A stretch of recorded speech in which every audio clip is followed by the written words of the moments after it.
Welcome back to another episode of the Dandelion Podcast, where we talk to the best facilitators, organizers, and hosts using the Dandelion platform at dandelion.events. My name is Stephen Reed, and in this episode, I speak to Chris Hardy. Chris is the creator of Embodied Relating, a technique that uses movement and physical awareness to uncover and transform our relational patterns. In our conversation, we explore how this body-first approach offers unique insights into our ways of connecting with others, touching on themes like trust, attachment, and leadership. We also delve into Chris's work around ethical hedonism, discussing how to navigate sex-positive spaces with integrity and personal growth in mind. Chris shares his perspective on how these practices contribute to broader social change, framing them as a type of activism. This was a thought-provoking discussion that touched on a number of innovative approaches to personal development, conscious sexuality, and collective well-being. So without further ado, here's Chris Hardy. So I'm very happy to be joined by Chris Hardy today. How are you doing, Chris? Good, thanks. Thanks for having me, Stephen. Yeah, pleasure. So first I thought you could just tell us a little bit about your background and what inspired you to start Embodied Relating. Sure. Yeah, sure. Thanks. Background, I guess I came to the embodied relating practice through a real passion for the contact improv space. I was kind of finding myself doing two things that have come together in the embodied relating practice. So I was doing some work in the adult developmental coaching space. So I trained in a theory called adult development theory, and I work one-to-one with people, I work in small groups and sometimes in organizations. And that theory is quite in the head. It's quite cognitive. It's kind of, how are we making sense of things? Like, what's the stories that we're telling? What's the meaning that we're making? And it's very good and very valid. And then I was sometimes finding myself kind of a bit lost with its kind of abstract nature. And so then on the other side of things, I'm a very physical embodied person, and I'm finding myself in this contact improv world, and I'm having these kind of curious dances where I'm sort of realizing, I think I just remember observing it in jams, realizing, oh, I think you can tell something about someone by the way that they're dancing. That was the original curiosity, and then I was mapping some of these kind of observations onto my adult developmental coaching framework, and then realizing in my own experience what was happening as I was learning certain things in the contact improv workshops or in the jams, how developmental some of those experiences were in that contact space. And then I think sort of there was this kind of bridging between this conversation around developmental psychology and contact improv that I felt kind of was just missing, and I was standing in the middle of it going hello, I think this is interesting. And so it sort of came a bit from there. Yeah. Nice. So maybe you can tell us in a bit more detail what embodied relating actually is then. Yeah, sure. Yeah. So it's a practice, it's a technique. I was always hesitant to say, but I think I developed a technique. Congratulations. So thank you. So it's a thing that we do in a workshop where we're trying to learn about our relating dynamics, our patterns of relating, the way that we meet other people. And the technique is based on a few different ideas. One of the ideas is that we hold our patterns, our psychological patterns in our body, in our posture and in the way that we move. Very simply, I'm kind of ashamed and fearful, my body's really quite shut down. Or if I'm feeling brave and confident, my posture is standing up and I'm ready to connect. And I was then curious about how we can look at more nuances of how we relate, the way that we give our trust or show trust to others, or the way that we are happy to be led or we want to lead others, and a few others that we sort of attachment styles, these things that come up in the way that we relate. I was curious as to how we can work with them in a kind of movement embodied way, rather than again sort of sitting in the couples therapy room having a conversation about attachment theory, which is very useful to be able to see and get a handle on, like, cognitively, but also something quite special and quite profound or deep to have a physical experience of, and then to be able to talk about this physical experience that we're having. So the technique is the kind of constructed workshop experience where I'm guiding people through quite specific movement practices, where I've designed these tiny little exercises that they're quite simple, but they're like surprisingly effective as a way of bringing awareness to our patterns, to the way that we sort of subconsciously show up to our relating. Yeah, I could give you an example. Do you want me to just give you one example? Because it might Go for help. it, please. So some of the patterns and some of the practices, they come from the contact improvisation sort of movement form, which, if people are unfamiliar with, it's a kind of very free form style of dance where normally you're doing it with one other person. Like, for our context, it makes sense if we're just thinking about it as two people dancing together, and you're letting your body and the feeling of touch and connection, you're letting that kind of guide your movement in very, like, improvised ways. And I was realizing, and I think I spoke to some improv teachers about this, that it's true that there's quite a lot going on when you make contact with someone. Like, for example, do we feel comfortable just having physical contact with someone, like just kind of leaning on someone with our arms? Or do we feel better if we're connected, or do we feel better if we're apart? And in a contact jam, which is like, there's a few people in the room, and we're all kind of having these experiences. We're coming together, we're partying, we're dancing, we're leaning, we're falling, we're moving. There's a lot going on. Like, cognitively, there's a lot going on. This sort of social dynamics and, like, psychological framing of what's happening is really busy. Like, there's a lot. So the practice was to simplify these things out. So, for example, one practice is where two people stand next to each other, shoulder to shoulder, and we're doing very simple bit of weight sharing. And we're not going, like, really far over. We're just doing this tiny little exercise of, like, taking someone's weight. And so one person who's leaning is having the experience of giving trust to someone else, right? And how easy is it for me to, like, how automatically does my body say, yep, I'm ready, I can trust, I can lean?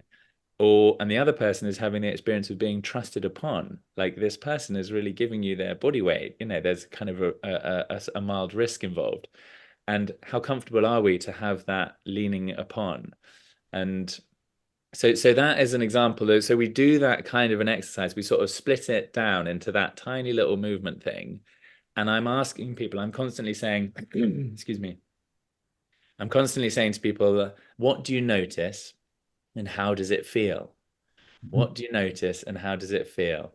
And they do the little movement practice, and then they have a pause and they can share with their partner. I do this kind of structured sharing where it's called a dyad, where it's just one person's talking and one person's listening. And during that sharing, I'm sort of walking around the room, and I don't want to, like, interfere with people's conversations, but it's really beautiful to hear that there are these quite kind of significant or kind of big realizations that they're saying in this tiny little sharing from what was a very simple exercise. Yeah, so that's kind of like the first part of the practice, is doing these, like, different little movements. So, Yeah. in writing about embodied relating, you say it's a relational intelligence and developmental practice that works gently with the body to uncover and transform relational patterns. And elsewhere, you say it's a way of bringing awareness to core relational dynamics that live inside the body. So, I guess a kind of relational pattern or relational dynamic we heard about there was like trust and risk. Yeah. Yeah. Can you drop in a few other patterns or dynamics that Yeah, you're? so other, yeah, good one. Yeah, so there's three main ones that we normally seem to work with, which I think are the best. So there's this trusting upon and being trusted. There's a sense of anxious attachment or avoidant attachment. So the attachment spectrum, I mean, it still often needs explaining in the workshops, but that's one of the dynamics I think that is important and easy for us to get a handle on. Then the idea of leading or following, or being dominant or submissive? Hmm. Are we like as a sort of, so yeah, to break down the term, like relational dynamic, like that is a thing that I experience when I'm in relationship with someone else. Like these show up more pronounced with my intimate relationships with like a partner, because I'm seeking a more kind of meaningful, connected form of relationship. And so yeah, my attachment tendency, like how comfortable am I if I'm losing attachment with someone? And so Mm. so one of the exercises we sometimes do is like a little bit with the eyes closed, we just take people through this very like gentle kind of, what's my, oh, how does it feel if I'm just touching the hands, and then coming back into contact. And some people can really notice, they're like, oh yeah, I really felt sad when we disconnected. Mm. So yeah, so attachment, trust, leading or following, like being dominant or submissive. Some people are very comfortable to say, you lead, I'm following, cool, whatever. Like, and others that find like following, like, oh God, like, oh, I just didn't like the fact that I didn't know where I was going. Like, I felt really uncomfortable. And then like another dynamic also is we do a lot about, well, there's certain things we're doing about uncertainty and like ambiguity, as well as like how comfortable can we be in that space where in the relationship, our partner's like, I don't know how I feel, I don't know what I want to do, I'm not quite sure what where my needs are. We can kind of experience that in the movement modality by playing with a little bit of like weird kind of improvised activity.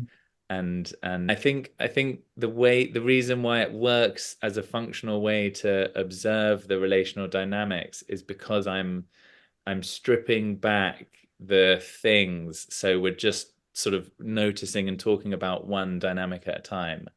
Whereas like in a lot of other, well, I guess I experienced often in contact improv workshops, I'm getting mostly a kind of movement mechanics. I'm getting some really interesting and good instruction on like how to weight share and how to lean in and how to move and how to like loosen my body.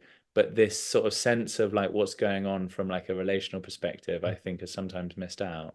Yeah. Or sometimes, or the unspoken piece of contact It's kind of improvisation. like this unspoken piece that's actually like kind of can be quite a lot of it for us. Right, Yeah, right. yeah, Some of our listeners might be familiar with practices like authentic relating and circling, which we could imagine are alternative ways of exploring some of the dynamics that you yeah. mentioned. So, what is it about this embodied way of exploring, and embodied relating that offers like new or different insights over kind of purely talking practices or practices that don't involve the body?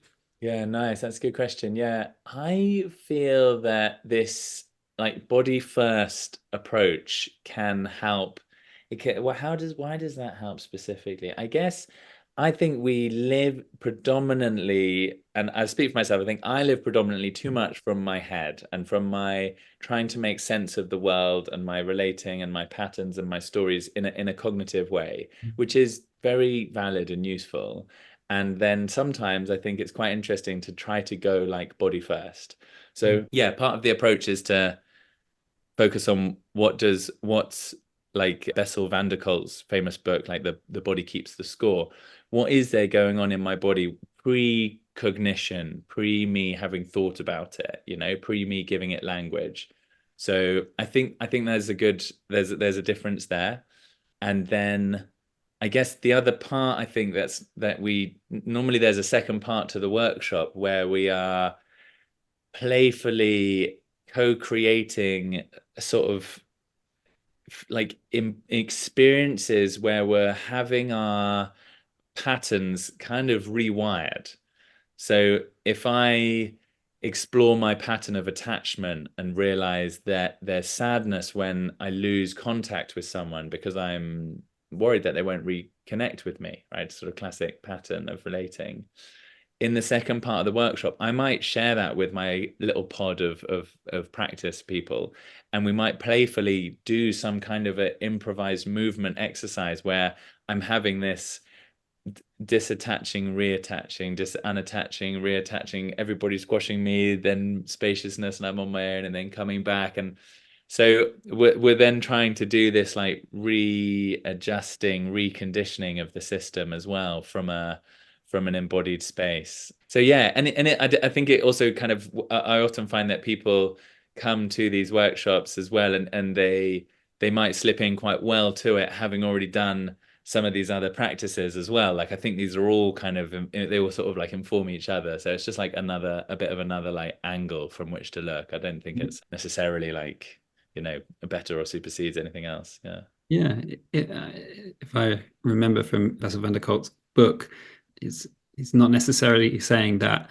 these like somatic practices are the only way of in that case like overcoming trauma and working through trauma, but in many cases they're a much more efficient way actually. Or Yeah. for some people they're a much more efficient way. So it strikes me that it's just great to have practices like this on the map and as an option for As an some people option. might work Yeah. well, or actually be a much better way of getting insights into some of the dynamics that you've mentioned than talking practices. Yeah. Yes. And the thought also arises that for some people, any kind of somatic and kind of relational body practice can be more vulnerable than talking. Sure. And Yeah. so, and you described that your workshops are inclusive, welcoming to all. And so how exactly are you making sure that these spaces are a safe and a safe and supportive environment for people to, yeah, to go on these explorations? Yeah, yeah, it's a good question. It's a really important piece of it.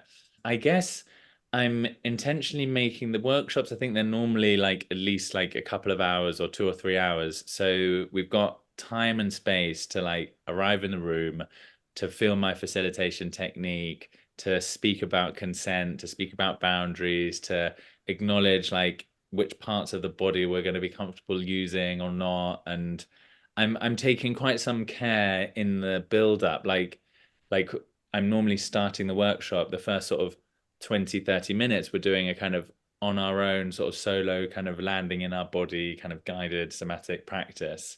And then we're like playfully connecting with each other without touch. We're just maybe making eye contact, and then like we're moving around the room and we're sort of saying hi to each other. So I guess I'm designing things with a kind of step by step approach.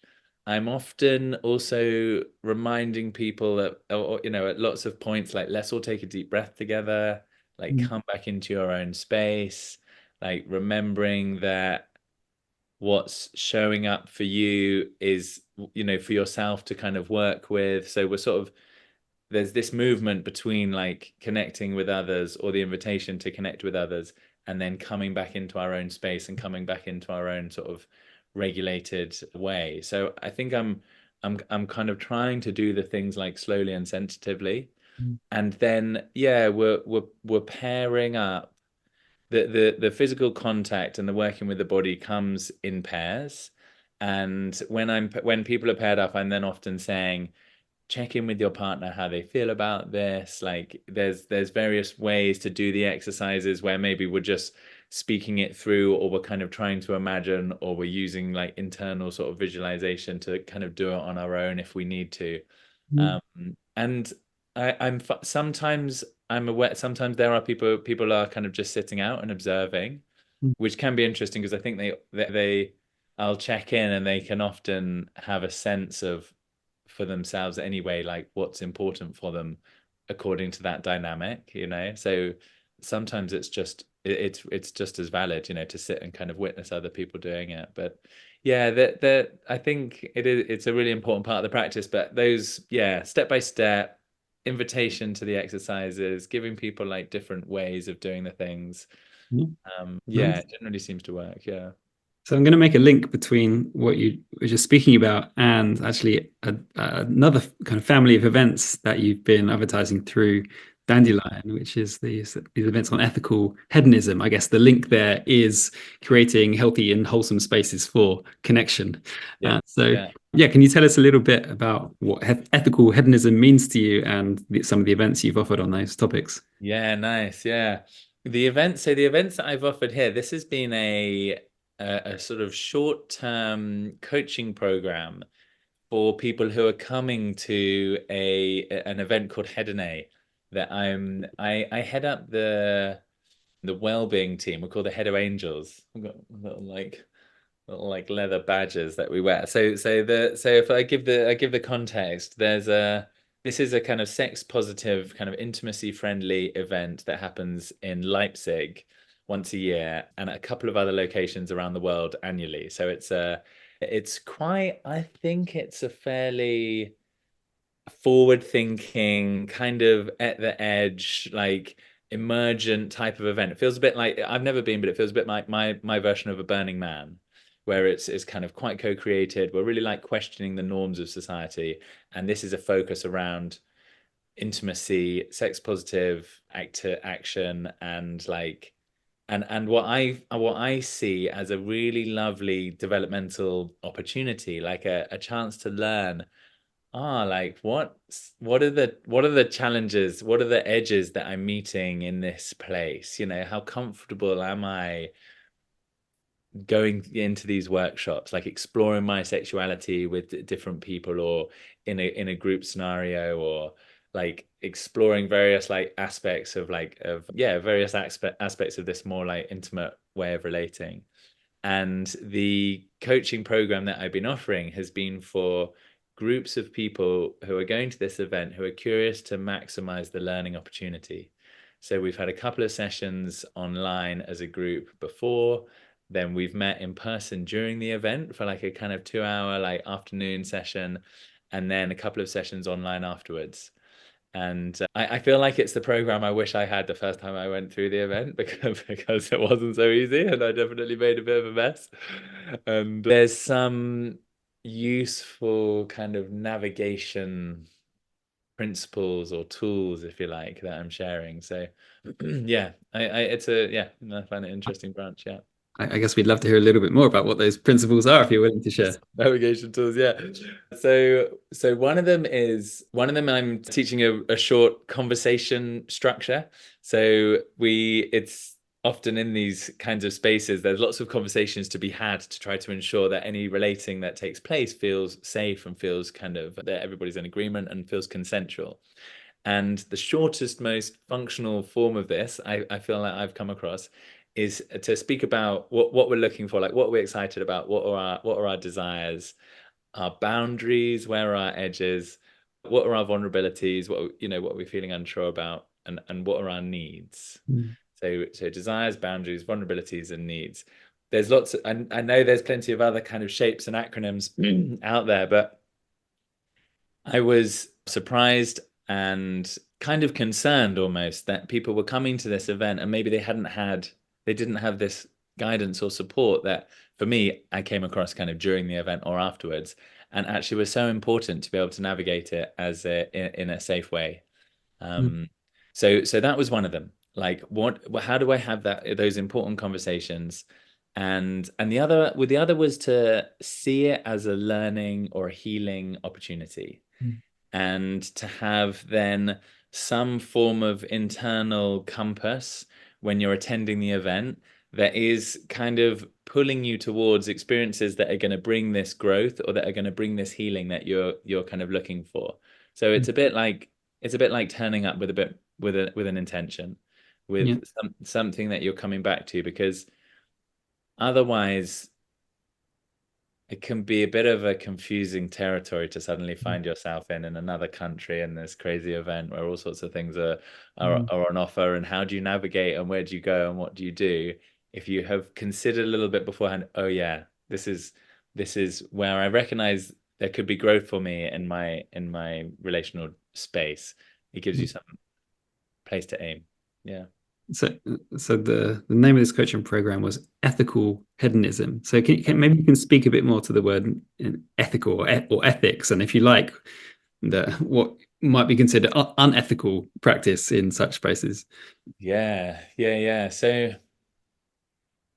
it's interesting, isn't it? I'm thinking of the importance in what I feel to be, it feels like politically active and important to be like deconstructing much of the way that we've built modern society.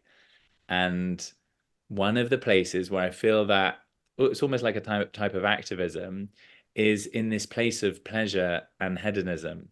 And being hedonistic, it's got a bad rap. it's got a bad name, it's like classic, yeah, hedonistic person, they're head in the clouds and they're kind of imagining utopia and they're just like running around looking after pleasure. I think if it can be done ethically, it puts it in a different kettle of fish. It puts it in a different way. So I'm kind of engaged with this event, Hedone it's called, that has this particular focus on like pleasure and hedonism, and it's not always navigated in completely the ethics and the morality in those spaces is quite hard. It's quite challenging. It's a new and emerging event, and the normal rules of like how to relate and what to do are kind of intentionally being a bit torn up. Mm. And so part of me doing this kind of a thing is to try to say to us as a community, it's why I run the wellbeing team, because I'm there with this team of angels, calling ourselves the Hedo Angels, asking collectively, like, how do we want to try to navigate this space? We're all here together as a group of people who are willing to like tear up the rule book, and we want to be together in safe and consensual ways.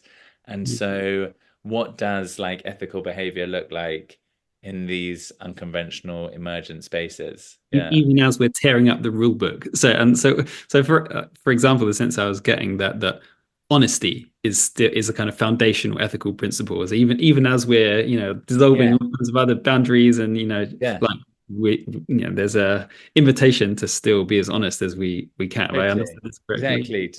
To still be honest, to still have those like decent like human kind of principles in place, like still be really honest, to still act in consensual ways, to seek that and to have the conversations around that. Yeah, we last time we spoke about like the importance of community and the importance of friendship, Mm. and just how like just to have our awareness in the space, in the system that we're looking after, we're trying to take care of each other. And in a room where there might seem like there are no boundaries and everything's possible, there is actually like a sort of collective cultural awareness of what's going on and what's the energy like, and inviting people to kind of tune in. So yeah, a sense of like collective care, Mm. honesty, operating with consent. Mm. It's like we described it like if we can make the crucible safe, if we can make the edges safe, then like the heat can be turned up, then like the party can, continue. If the things are wobbly and we're not quite sure what's okay and what's not okay, it doesn't feel like a safe place to turn the volume up. Yes.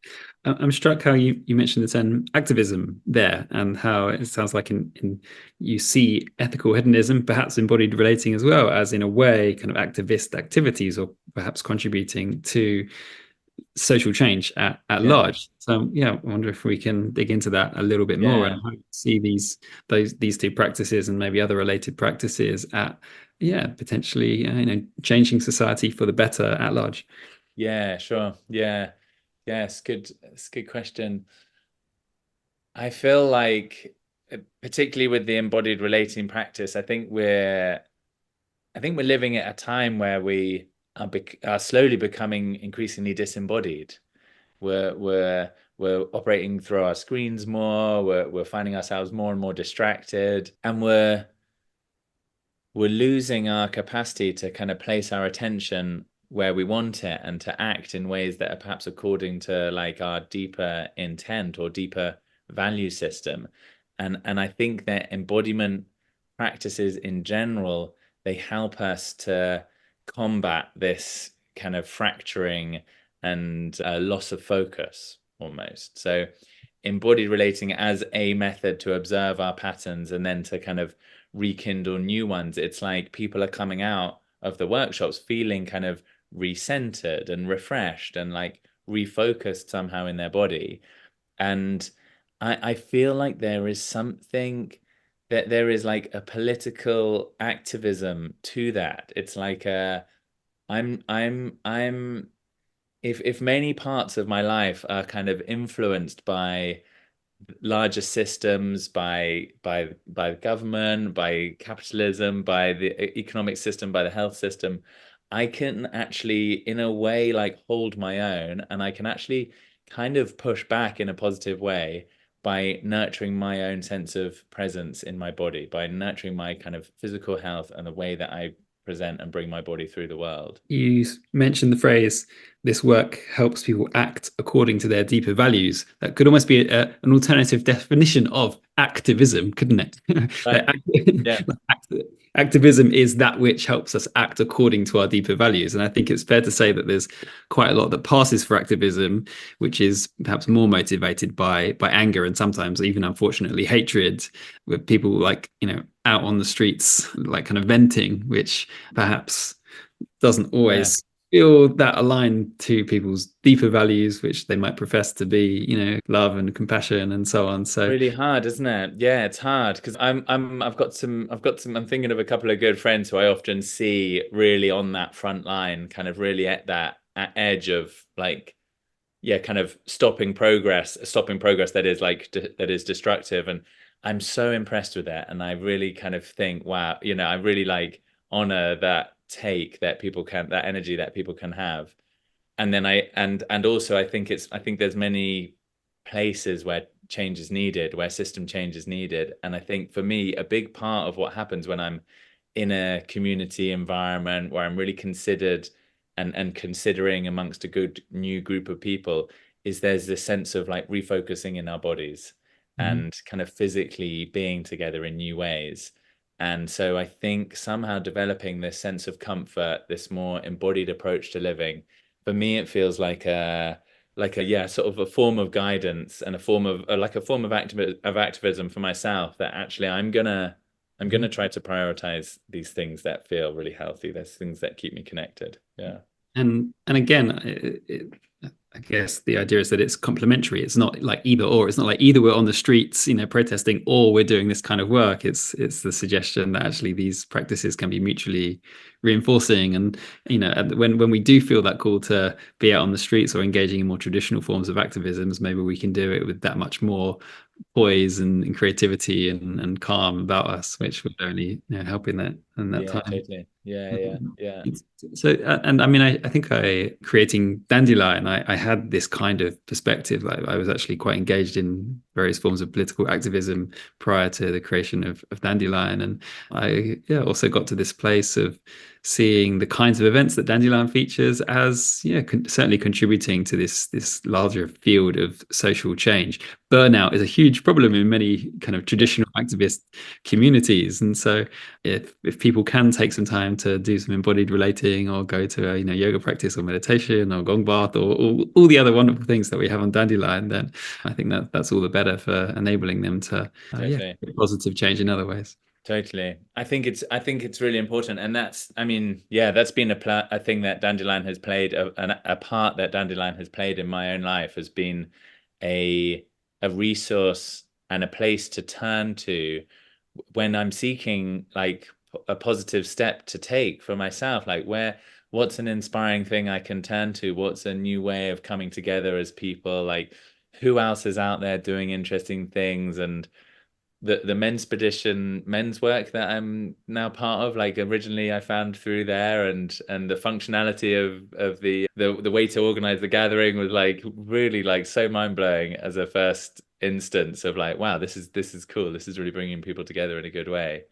Yeah, and I feel like it's a really I'm delighted to have my things on there every so often that can just be part of this emerging story of all of these new things that are on offer and these new ways that we want to try and learn and gather and come back together. And a lot of the things I feel like we're kind of relearning our old ways of being together. And yeah, the whole thing, it feels really precious. Yeah. Yeah, and I guess another idea behind Dandelion was that like a lot of this stuff is happening, it's out there, but it's not easy to find in one place like that, and so it's making the culture visible to itself in a way. And then as we now there are easier ways of seeing that, it can be quite affirming and encouraging and empowering, and can help Yeah. people think, oh right, yeah, well I want to be part of this culture as well. So.